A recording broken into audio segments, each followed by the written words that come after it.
South Koreans remember this date in history as an armistice agreement was signed to pause the forgotten war. Back in 2013, it was also designated UN Forces Participation Day. For our news features tonight, Jung-hee shows how the nation honored the brave and selfless soldiers from around the world that gave their lives fighting for strangers in a strange land. June 25, 1950. Some 75,000 soldiers from North Korea poured across the inter-Korean border.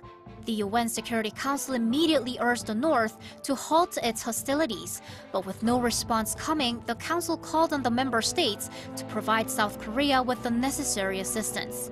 16 countries sent combat troops and 5 provided medical assistance units. Almost 2 million soldiers were sent in total. After 2 years of ceasefire negotiations, the UN forces and the North Korean and Chinese forces signed an armistice agreement on July 27, 1953. The bloody 3-year-long war left 40,000 UN soldiers killed and 10,000 missing or captured. Where I'm standing right now, United Nations Memorial Cemetery in Korea is the only UN cemetery in the world. To commemorate those who fought and sacrificed their lives in the Korean War, the Korean government offered this land for UN's permanent use in 1959 through a joint agreement with the UN. A total of 2,300 war veterans from 11 countries are buried here. The UN flag is raised every morning, and flowers and national flags are laid on the graves of those who died on that day during the war. Visitors come from all over the world to pay respect to the war dead. Our nation's soldier came here for democracy and the freedom, and I written a quote in your Seoul war museum. Freedom is not free. So many nations fight for freedom, and the Turkey came here and support the South Korea people. The young people is generally uninterested in music and the life. 19 years old.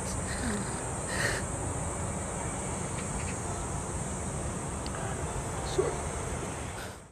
Only those who were killed during the war were buried here. But a few veterans who returned to their homes after the war expressed their hope to be buried at this cemetery when they die, mostly because of the comradeship they shared with their fellow soldiers. These war veterans cannot be buried here according to our agreement, but the veterans and their families requested a review on this matter on a humanitarian basis, and the cemetery's commission approved their request. 5 more veterans have been buried here, and a burial ceremony for a Dutch war veteran is to take place next month. The South Korean government invites war veterans every year so that it can show them respect.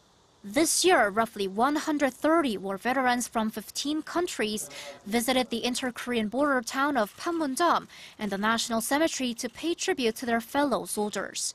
They say during the war, there wasn't much interaction among different national troops. But they shared one clear goal, defending South Korea from the communist forces. I met one from England, and I met one from Turkey. We're all a band of brothers. And we fought for a wonderful cause to keep South Korea safe and independent. It's very humbling. And if I had to, I'd do it again at 88 years old. Among the countries that joined the UN forces, Ethiopia was the only African country that sent battle troops to the Korean War.